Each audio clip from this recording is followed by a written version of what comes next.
Bonjour Olivier Morel. Bonjour Patrice. Alors, on va dire qui vous êtes, parce que pour les gens qui ne vous connaissent pas encore, vous êtes dans l'administration préfectorale, vous êtes sous-préfet à Sous-préfet Cognac. de Cognac.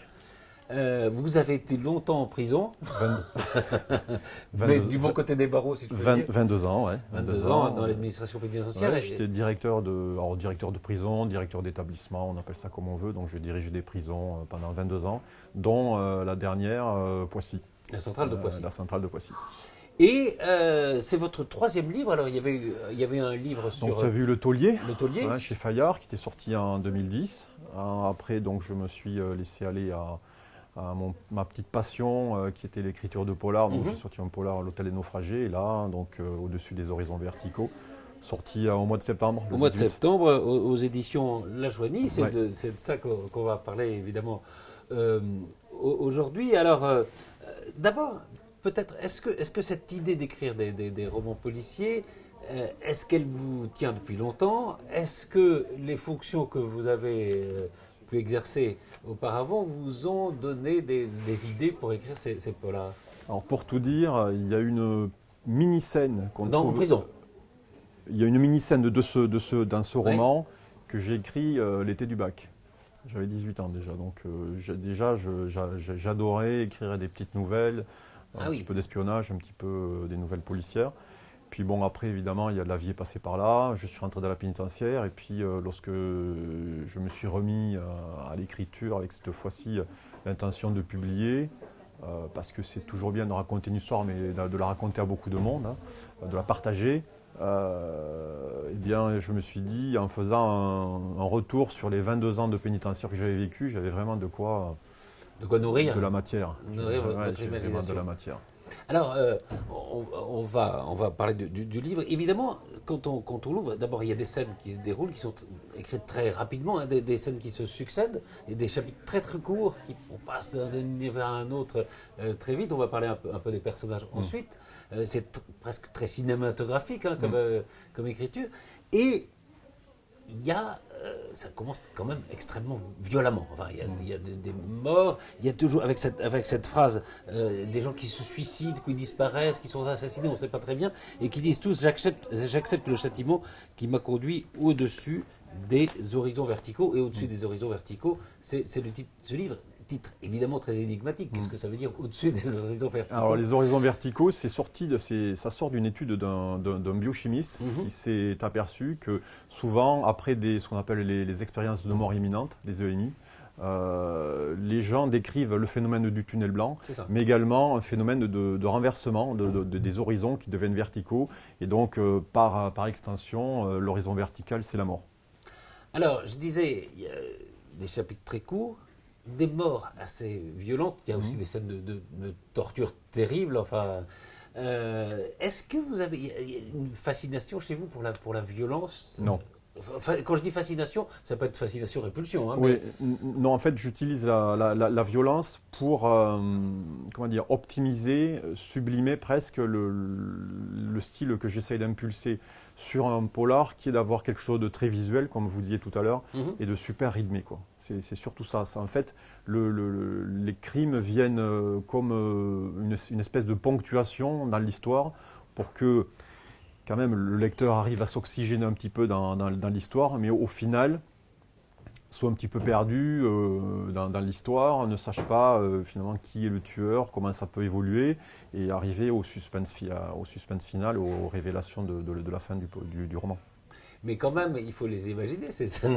Alors, de violence. Quand je dis fascination, c'est ce que je il dis faut quand même souvent. les imaginer. C'est ce que je dis souvent. Et il y a des scènes très, très fortes, très, très dures, hein, Alors, qui sont formidables, parce quand que c'est vrai qu'on ne le quitte pas, le livre. Hein. Quand on a commencé, on a envie évidemment de savoir.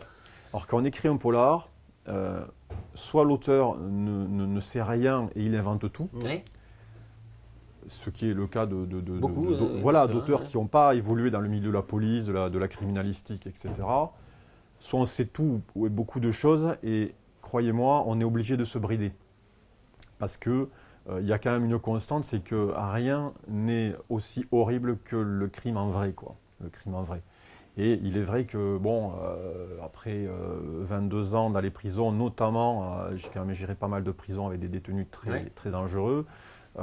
Bon, en lisant, en les fréquentant, en connaissant leurs dossiers, leurs affaires, ça arrive effectivement à venir épauler notre imagination. Donc les scènes dont vous parlez, ça sort pas de mes idées noires, ça sort de crimes commis en vrai, dans la réalité que j'ai mis à la sauce polar, quoi. Mmh. Alors, évidemment, ça se passe dans plusieurs lieux. Hein, et on commence, on commence d'abord dans le bunker d'Hitler, hein, Ouais.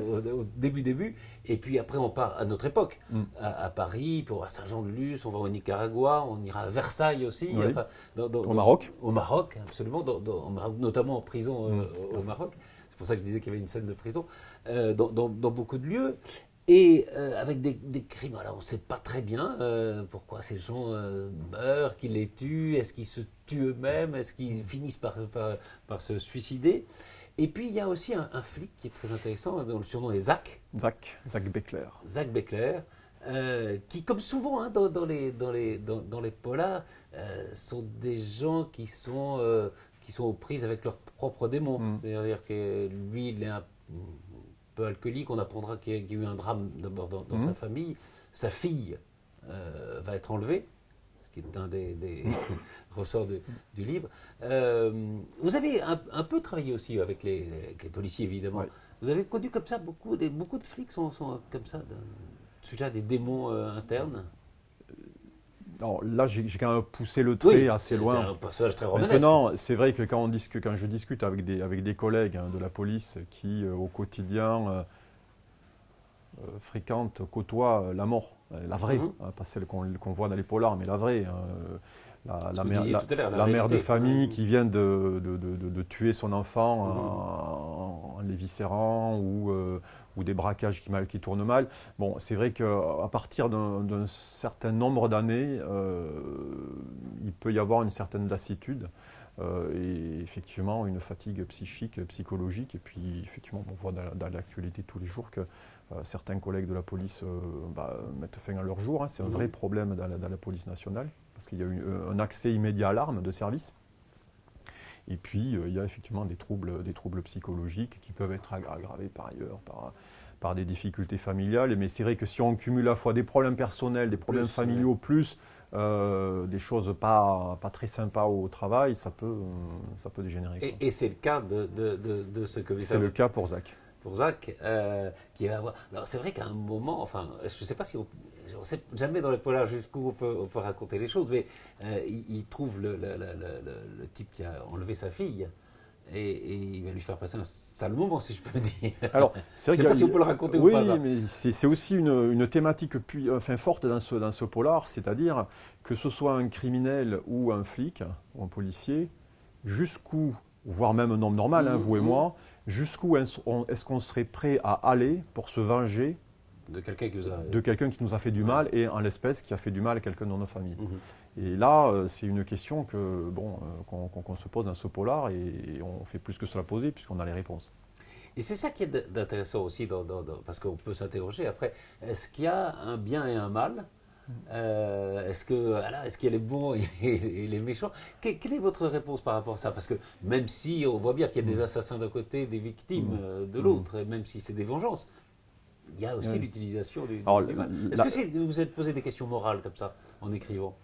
Non. Ou est-ce que vous avez raconté une si vous voulez, histoire je crois qu'il y a deux approches. Il y a l'approche un peu anglo-saxonne où il y a le bien et le mal, et puis il y a l'approche un petit peu plus latine, où là c'est 50 nuances de gris, quoi, sans faire de pub pour un. Mais voilà, bon. Et en plus, mon passé pénitentiaire me fait dire que le pire des criminels, le pire des salopards, entre guillemets, à un moment donné, ils gardent toujours une part d'humanité, quoi. Ouais. Donc c'est ce qui est intéressant de faire ce mélange d'un policier qui est tourmenté, qui peut aller jusqu'à des pulsions morbides, mais également un criminel qui, à un moment donné, garde toujours une part d'humanité. Alors, il y a autre chose qui rythme ce livre, c'est l'Apocalypse selon Saint Jean, qui ouvre pratiquement tous les chapitres. Il y a une dimension religieuse, vous trouvez dans ce livre? Alors, il y a un rapport à Dieu, il y a toujours un assassin qui veut assassiner Dieu. Il y a toujours ce parallèle avec des petits passages de l'Apocalypse selon le Saint Jean que je mets à chaque Ouais. tête de passage et qui résument un petit peu la thématique Absolument. du paragraphe. C'est très bien trouvé. On parle de loi du talion, on parle de vengeance, on parle de tout un tas de phénomènes. Bon, celui qui a péri, qui pêche par le glaive périra par le glaive. Bon, il y a effectivement des renvois à la religion, d'autant qu'à un moment donné, c'est vrai que certains meurtres sont commis pour des raisons d'intégrisme religieux. L'intégrisme religieux, c'est aussi a une grosse actualité aujourd'hui. On reconnaît ça. Je disais tout à l'heure que c'est un roman, voilà, quand on le commence, on a envie de, on tourne les pages, un page turner. Vous avez des maîtres dans l'écriture? Je ne lis pas de polar. Ah bon? Ça peut paraître. Alors, je suis un grand fan de science-fiction. Hein. J'adore la série des Dunes, etc. Des polars, j'ai lu quelques San Antonio étant jeune, hein, parce que mon père était un grand fan de Frédéric Dard. Mais je ne lis pas de polar. Moi, je suis plus, moi, je suis plus classique. J'adore Hemingway, Steinbeck, Zola, des trucs un peu. Mais quand vous commencez à l'écrire, vous savez. Vous savez où vous allez. Quand je commence à écrire, j'écris toujours le prologue. Ouais. Et l'épilogue, c'est-à-dire j'ai le début et la fin. J'ai une trame, une espèce de cordon ombilical entre les deux, et après ça vient au fur et à mesure de l'écriture. Et donc les personnages peuvent vous surprendre de temps en temps?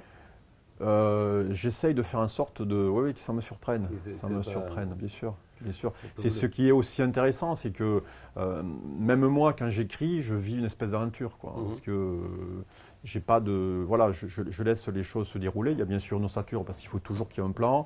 Il y a aussi un ordre chronologique parce que notamment quand les policiers vont se déplacer à l'étranger, il faut toujours tenir compte du décalage horaire. Bon, pour qu'il y ait une certaine crédibilité, mais oui, c'est une aventure littéraire. Alors bon, c'est sûr que des fois, ma femme râle un peu quand j'écris un peu trop tard, mais... oui, parce que voilà, vous avez... C'est ça. Oui, il faut préciser que je n'écris pas au bureau. Voilà, il faut le dire. Oui, non, toute l'administration, le ministère matériel. Non, il faut le préciser. Je n'écris pas au bureau. N'écrivez pas au bureau, donc, mais ça... Non, je passe beaucoup de week-ends à écrire ça et beaucoup de nuits aussi. Mais vous n'écrivez pas au bureau, mais nous, on peut le lire partout. Je vous le conseille vivement. Ça s'appelle Au-dessus des horizons verticaux. C'est aux éditions La Joigny d'Olivier Morel. C'est un excellent polar. Je vous dis, voilà, vous commencez, vous pouvez plus, vous êtes obligé de passer des nuits blanches à cause de vous. Bon, merci beaucoup, Olivier Morel. Merci, Patrice.